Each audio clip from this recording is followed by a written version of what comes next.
Hello dear student, welcome. तो हम लोग यूनिवर्सिटी का राइट, तो एस वाई बी कॉम में जो सम आता है फाइनल अकाउंट वाला सॉल्व कर रहे हैं। तो दे आर हैविंग 3 पार्टनर, मतलब 3 पार्टनर हैं। इतना लंबा क्वेश्चन दिया है, पेज नंबर 57 है, निकाल के रख लो।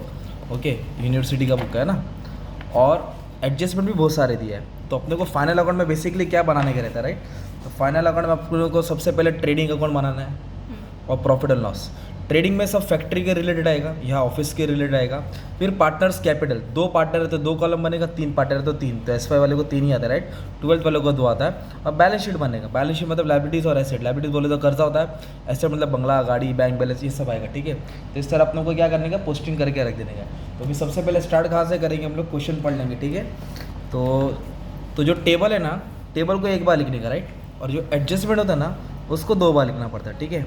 टेबल को एक बार लिखने का है, एडजस्टमेंट को 2 बार लिखने का है। तो ट्रेडिंग अकाउंट में हमेशा याद कर लो, या ओपनिंग स्टॉक आएगा या क्लोजिंग स्टॉक आएगा। या परचेस लिखेंगे या सेल लिखेंगे। परचेस से परचेस रिटर्न माइनस होता है, सेल से सेल्स रिटर्न माइनस होता है। और पार्टनर्स क्या है, 3 पार्टनर लोगों का नाम क्या है इधर, भावना, रवीना, कंगना। तो इधर लिख देंगे भावना, रवीना, कंगना। आपको एग्जाम में फुल फॉर्म लिखना पड़ेगा, ठीक है। तो मैंने एक शॉर्ट में लिख दिया। तो एक एक रीड करेंगे, पोस्टिंग करेंगे। सबसे पहले देखो कैपिटल अकाउंट दिया है, पार्टनर लोग का नाम दिया ना। तो कभी भी पार्टनर लोग का नाम दिया रहेगा ना, अब नाम वाले में आएगा, राइट, कैपिटल अकाउंट में आएगा ना। तो और अमाउंट भी कहा दिया, क्रेडिट साइड दिया है, डेबिट होता है क्रेडिट। तो जब क्रेडिट दिया तो क्रेडिट में लिखने का, डेबिट दिया तो डेबिट में लिख देने का ना। तो क्या दिया है, भावना का 90, 52, 66। तो कैपिटल को लिखेंगे by balance brought down 90,000, 52,000 and 66,000। Okay, simple. इधर लिख देंगे कैपिटल। अगर इधर कैपिटल आता है तो इधर ड्राइंग लिखने का, याद करो, D for debit, D for drawing, C for credit, C for capital. तो कैपिटल को कैसे लिखा, बाय बैलेंस ब्रॉट डाउन, मतलब नाम वाला आएगा तो कैपिटल में आएगा।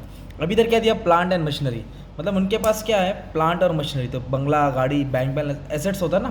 तो प्लांट एंड मशीनरी को किधर लिखेंगे, एसेट्स में लिखेंगे। लाइबिलिटीज बोले तो कर्जा, प्लांट एंड मशीनरी एसेट, तो इधर लिख दिया प्लांट एंड मशीनरी। तो अमाउंट कितना दिया प्लांट एंड मशीनरी का, 1,50,000। तो इसको इनर कॉलम में लिखेंगे, अंदर लिखेंगे। अब क्वेश्चन के अंदर क्यों लिखा, क्योंकि इसके ऊपर निशान बना ना, टिक मार्क किया है, इसके ऊपर एडजस्टमेंट है, something information is given. Okay, next investment. तो इन्वेस्टमेंट मतलब कहीं पैसा जमा किया है, तो इन्वेस्टमेंट एसेट्स होता है। क्या होता है अपना, एसेट्स।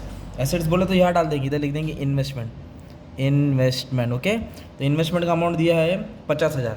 इस पर एडजस्टमेंट नहीं है तो अमाउंट बाहर डाल देने का। ओके, और ट्रेडिंग अकाउंट में याद कर लो, जो भी गुड्स होता है, फैक्ट्री होता है, यहाँ आएगा। तो परचेस से परचेस रिटर्न माइनस होएगा, सेल्स से सेल्स रिटर्न। परचेस मतलब माल खरीदा और जो माल रिटर्न किया वो यहाँ आ जाएगा। सेल्स से सेल्स रिटर्न क्या हो जाएगा, माइनस हो जाएगा। अभी अपने को क्या दिया इधर क्वेश्चन में, सेल्स रिटर्न दिया 5,000, सेल्स रिटर्न 5,000। तो हम लोग सेल्स रिटर्न में इधर लिख देंगे। जब सेल्स आएगा दोनों को माइनस करके बाहर डाल देंगे। और उसके नेक्स्ट इन्फॉर्मेशन दिया सेल्स 5,65,000। तो याद रखो, परचेस जहाँ आता है, सेल यहाँ आता है। परचेस माल आ रहा है, सेल जा रहा है। तो सेल्स का अमाउंट कितना दिया, 5,65,000। तो यहाँ लिखेंगे 5,65,000। और 5,65,000 में से 5,000 माइनस करेंगे। क्यों माइनस करेंगे, क्योंकि ये सेल्स रिटर्न है, जो माल बेचा था वो रिटर्न हो गया, तो इधर बाहर आएगा 5,60,000। तो ये हमेशा ऐसे ट्रीट करना है। वैसे इसका भी जोड़ी मिलने वाला है, परचेस से परचेस रिटर्न माइनस होने वाला है। तो बेसिक से एकदम सिंपल जा रहे हैं। सेल्स से सेल्स रिटर्न माइनस किया, ओके, किधर आएगा, ये ट्रेडिंग अकाउंट में आएगा। मशीनरी ये सब एसेट होता है, कैपिटल अकाउंट में आएगा। Furniture, motor vehicle, land and building, बंगला, गाड़ी, बैंक बैलेंस, सब एसेट होता है ना। तो इसको हम लोग क्या लिख देंगे, एसेट साइड लिख देंगे, ठीक है। तो क्या क्या अमाउंट है, फर्नीचर। तो पहले एक काम करो, इधर लिख देंगे ऐसे फर्नीचर। फर्नीचर कितना दिया है, 47,000। अब इसको इनर कॉलम में लिखना पड़ेगा, अंदर, बाहर नहीं लिख रहे, क्योंकि इसके ऊपर निशान बना है, means there is adjustment on it. Motor vehicle, बंगला, गाड़ी, बैंक बैलेंस, तो एवरीथिंग इज एसेट। ओके, तो कितना दिया, मोटर व्हीकल 60,000 दिया है, तो 60,000 लिखे दिए। Next we have given land and building. तो बंगला, गाड़ी, लैंड, ये भी एसेट ही होता है ना। एसेट मतलब प्रॉपर्टी। ओके, अंदर क्यों लिख रहे, क्योंकि इस पर एडजस्टमेंट है। ओके, इस पर एडजस्टमेंट है, इसलिए अंदर लिखना है। ओके, अब धीरे धीरे कहानी चेंज होती रहेगी, राइट। अब इसके आगे क्या दिया मालूम है क्या, ये तो एसेट्स हो गया। अब इसके बाद बोला है परचेस। तो परचेस किया मतलब माल खरीदा है। तो कुछ भी परचेस करेंगे तो वो हमेशा कहाँ लिखने का, अपने को ट्रेडिंग अकाउंट में लिखना है। क्योंकि परचेस करके मटेरियल ऑफिस में नहीं रखते, फैक्ट्री में रखते हैं ना। तो ये फैक्ट्री का खर्चा आता है। तो परचेस इधर, सेल इधर, ओपनिंग स्टॉक इधर, क्लोजिंग स्टॉक इधर। ओके, ये फिलहाल याद करने का इतना नाम। तो कितना दिया परचेस, 2,80,000। तो परचेस को हमेशा अंदर लिखना, क्योंकि अभी परचेस रिटर्न मिलेगा तो दोनों को माइनस करके अमाउंट बाहर डालेंगे। तो परचेस रिटर्न है कि हम लोग सर्च करते हैं, चलो फिलहाल दिया नहीं है, देखते आएगा। तो अभी देखो स्टॉक दिया 2013, ईयर एंड होता है 14 को, और ये दिया 2013, मतलब 1 साल पहले का दिया है, तो इसको ओपनिंग स्टॉक बोलते हैं। देखो ना ओपनिंग डेट है ना, ये डेट वाले को क्लोजिंग, तो ये ओपनिंग डेट, तो opening stock trading account debit side. जब क्लोजिंग स्टॉक आएगा तो ट्रेडिंग के क्रेडिट में लिखेंगे। तो उसके बाद बोला है स्टॉक के बाद सैलरी एंड वेजेस। देखो अगर पहला वेजेस रहता ना, वेजेस फैक्ट्री वालों को देते हैं रोज का हाजिरी पर डे के हिसाब से, सैलरी ऑफिस वालों को देते हैं एम्प्लॉय। तो इसके लिए सैलरीज किधर आ जाएगा तुम्हारा प्रॉफिट एंड लॉस। तो प्रॉफिट एंड लॉस में क्या क्या आएगा, all expense related to office, salary, wages, rent, sorry wages इधर आएगा, insurance, interest, discount, commission, bad debts, general expense, salary expense, office expense, travelling expense, वो सब यहाँ आता है। इधर फैक्ट्री रिलेटेड रहेगा, कैरेज, फ्रैट, रेलवे का भाड़ा आ जाएगा, है ना। तो सब अपना ट्रेडिंग का खर्चा होगा, ठीक है। तो अभी क्या नाम है इधर, सैलरी। तो पहला है सैलरी, तो प्रॉफिट एंड लॉस में लिखेंगे। अगर पहला वेजेस होता, क्या होता पहला वेजेस, तो उसको हम ट्रेडिंग में लिखते हैं। तो अभी क्या दिया इधर क्वेश्चन में, सैलरीज, दैट इज 62,000। और इसका अमाउंट कहाँ लिखने का अपने को मालूम है, इनर कॉलम में लिखना है। इनर मतलब अंदर, क्योंकि उसके ऊपर एडजस्टमेंट दिया है। अब सैलरी के बाद क्या दिया है, ऑफिस। देखो ये एक्सपेंडिचर से ही मालूम पड़ रहा है कि ऑफिस का खर्चा है। तो जो भी ऑफिस का खर्चा है अपने को प्रॉफिट एंड लॉस में ही लिखना पड़ेगा। तो क्या दिया इधर, ऑफिस एक्सपेंस 40,200, इधर लिखेंगे टू ऑफिस एक्सपेंस 40,200। उसके बाद दिया है रेंट भी प्रॉफिट एंड लॉस में आएगा क्योंकि ऑफिस एक्सपेंडिचर है 15,500, इधर लिख देंगे टू रेंट 15,500। अब इसको इनर कॉलम में क्यों लिखा, क्योंकि इधर एडजस्टमेंट है ना, ब्लू कलर का टिक मार के। प्रोफेशनल चार्जेस, ये भी ऑफिस का ही खर्चा होता है, तो इसकी भी हम लोग उसको प्रॉफिट एंड लॉस में लिखेंगे। तो इधर लिख दिया professional charges, okay, short form में लिख दिया। अमाउंट दिया है 3,500। अब इधर दो नाम नया है, ओके। अब इधर ध्यान देने का, अब इधर क्या बोला है मालूम है, डेटर और क्रेडिटर। एक अमाउंट इधर, एक अमाउंट इधर है। डेटर मतलब होता है कस्टमर से पैसा लेना है, और क्रेडिटर मतलब अपने को पेमेंट करना है। जब पैसा लेना है तो एसेट्स होता है, और क्रेडिटर मतलब पेमेंट करना है तो लायबिलिटीज़ होता है। तो हमेशा याद रखो डेटर्स एसेट्स होता है, ठीक है। और डेटर्स पे बड़ा एडजस्टमेंट दिया है, डेटर्स 51,600 है, इस पर 2 एडजस्टमेंट दिया है। तो इसके ऊपर कहानी है, समझाता हूँ। What is creditor, we have to make the payment. तो 87,000 अमाउंट दिया, राइट। तो क्रेडिटर्स का अमाउंट किधर आ जाएगा, अपना लायबिलिटीज़ में आ जाएगा, क्रेडिटर्स लायबिलिटी में आ जाएगा, तो इसको लायबिलिटी में लिखना पड़ेगा। तो ऐसा मिक्स सम आता है, तुमको समझना पड़ेगा अच्छे से। फिर एक नया नाम आ गया, अभी तक देखो, provision for doubtful debts. Amount देखो क्रेडिट साइड दिया है, अब देख सकते हैं amount is given on the credit side, है ना। और कितना दिया, 500 दिया है।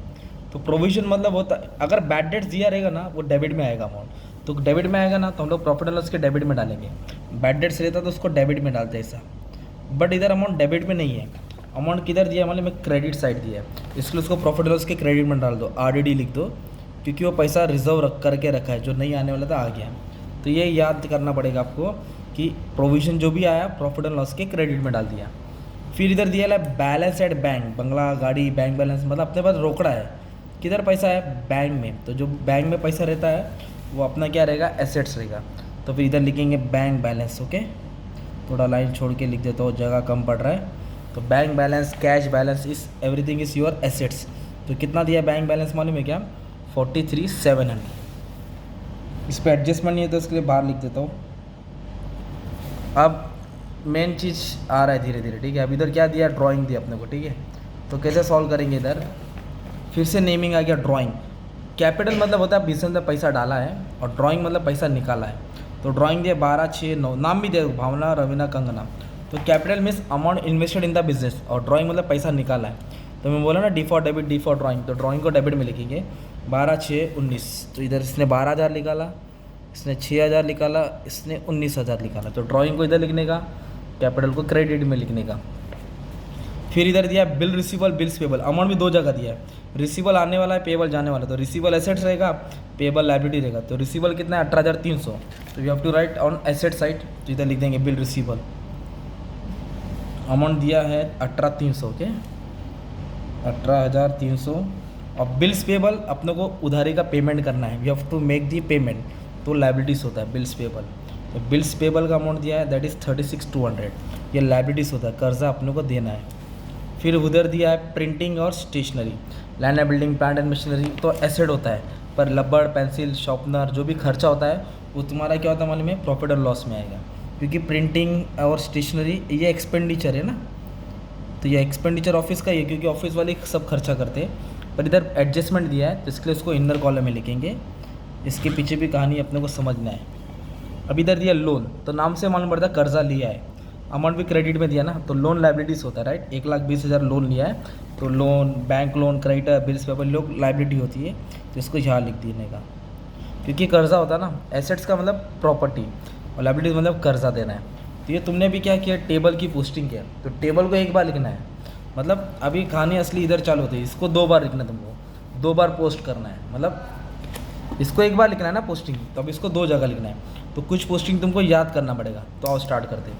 तो सबसे पहले दिया क्लोजिंग स्टॉक, मतलब साल ख़त्म होते थे कुछ स्टॉक बच गया, तो उसको हम लोग फेंकेंगे नहीं, रख संभाल के रखेंगे ना। जब स्टॉक बचता है तो पहला इफेक्ट ट्रेडिंग के क्रेडिट में आएगा। सिंपल है, जब ओपनिंग यहाँ आएगा तो क्लोजिंग यहाँ आएगा, ओपनिंग इधर है तो क्लोजिंग इधर है। पर जो भी स्टॉक बचता है वो अपना एसेट होता है ना, क्योंकि नेक्स्ट ईयर इस्तेमाल करेंगे हम लोग, तो स्टॉक क्या हो जाएगा तुम्हारा एसेट। तो आपको याद करना पड़ेगा क्लोजिंग स्टॉक का 2 इफेक्ट है, ट्रेडिंग के क्रेडिट और एक एसेट साइड। तो हम लोग ट्रेडिंग के क्रेडिट में लिखेंगे 66,500 जो अमाउंट दिया क्वेश्चन में, the amount is given to us. और हर एडजस्टमेंट को 2 इफेक्ट होता है ना। और दूसरा इफेक्ट क्या है, स्टॉक बच गया ना अपना, तो स्टॉक बच गया तो क्या होता है, अपना एसेट्स होता है। तो एसेट्स में आपको लिखना पड़ेगा क्लोजिंग स्टॉक, ओके 66,500। तो कैसे याद करना है आपको, क्लोजिंग स्टॉक ट्रेडिंग के क्रेडिट में आएगा और दूसरा एसेट्स में आएगा। तो इस तरह तुमको 2 इफेक्ट देना है। तो सेकंड थोड़ा रुक के करा था, बहुत खतरनाक है। अब इधर बोला है आउटस्टैंडिंग एक्सपेंस, एक थे प्रिंटिंग और स्टेशनरी और एक सैलरी। आउटस्टैंडिंग मतलब होता है अनपेड, पेंडिंग है, देना बाकी है, which is due but not paid. देने का था पर दिया नहीं, तो क्या करना पड़ेगा, उसको ऐड करना पड़ेगा, और देना बाकी तो लाइबिलिटीज होएगा। तो अभी किधर ऐड करेंगे, प्रिंटिंग और स्टेशनरी 2,400। देखो ना इधर जगह छोड़ा ना हमने प्रिंटिंग और स्टेशनरी, तो इधर आउटस्टैंडिंग ऐड करना पड़ेगा आपको। इधर लिखेंगे आउटस्टैंडिंग एक्सपेंस 2,400। 2,400 क्यों लिखा, बिकॉज अपने को अमाउंट कितना दिया है 2,400, और ये क्या बोला इधर आउटस्टैंडिंग। तो आपका क्या रूल है, प्लस करके लाइबिलिटी, तो इन दोनों को ऐड करेंगे 003 जो भी ऐड करके आए राइट। पर एडजस्टमेंट को 2 बार लिखना है ना, तो ये अपना खर्चा बढ़ रहा है, तो जब एक्सपेंडिचर बढ़ता है तो कर्जा होता है, तो फिर आपको क्या करना पड़ेगा, ये प्लस करके लाइबिलिटी में लिखना पड़ेगा। इधर लिखेंगे आउटस्टैंडिंग एक्सपेंस, क्या था, प्रिंटिंग और स्टेशनरी, ये वाला अमाउंट आएगा 2,400। वैसे और एक आउटस्टैंडिंग दिया इधर, सैलरी और वेजेस 8,000 है सैलरी, तो फिर सैलरी पे फिर से ऐड करेंगे इधर से। इधर लिखेंगे आउटस्टैंडिंग सैलरी कितना दिया, 8,000 दिया, तो दोनों को ऐड करके कितना आ जाएगा, 70,000 आएगा। और आउटस्टैंडिंग मतलब क्या होता है, अपना लाइबिलिटीज़ होता है, तो प्लस तो किया, और फिर लाइबिलिटी में लिखेंगे आउटस्टैंडिंग सैलरी, कितना दिया आउटस्टैंडिंग सैलरी 8,000। इस तरह एडजस्टमेंट को 2 बार लिखते हैं। आउटस्टैंडिंग का मतलब होता है amount due but not paid, unpaid बोलते हैं, मतलब प्लस करके लाइबिलिटी। तो आउटस्टैंडिंग है तो इधर प्रीपेड भी दिया है, प्रीपेड मतलब एडवांस भरा है, ज़्यादा भरा है, तो कम भरा है तो ऐड किया ना, तो ज़्यादा भरा तो माइनस करेंगे। जब कम भरा है तो कर्जा होता है, तो ज़्यादा भरा तो एसेट होता है।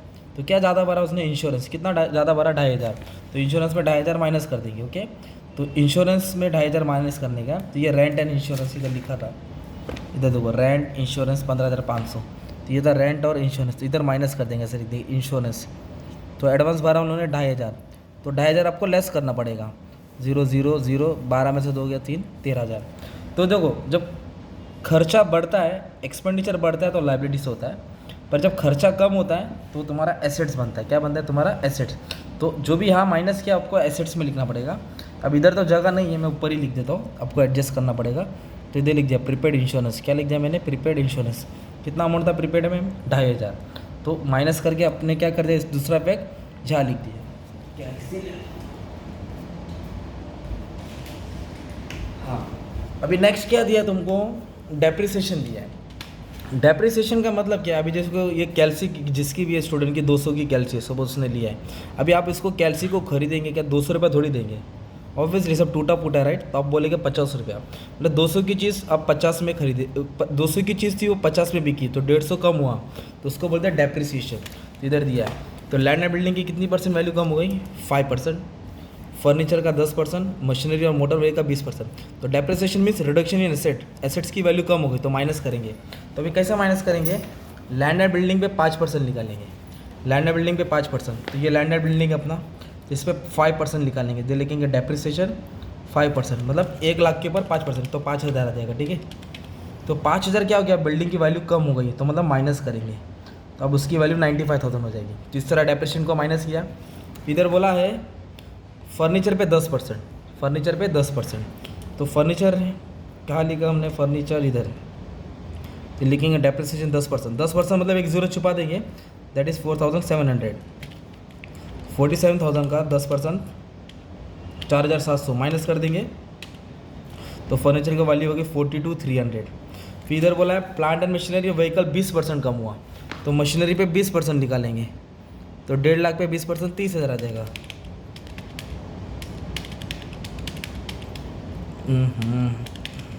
20% तो 30,000 आ जाएगा। तो डेप्रिसिएशन मतलब वैल्यू कम हो गई, अब उसकी वैल्यू 1,20,000 हो गई। और किसके ऊपर बोला, मोटर व्हीकल, मोटर व्हीकल के ऊपर भी बोला 20%, तो 12,000 आ जाएगा, माइनस करेंगे 48 होगा। तो आपने एक चीज़ नोटिस किया, हम एसेट्स में क्या कर रहे हैं, माइनस कर रहे हैं।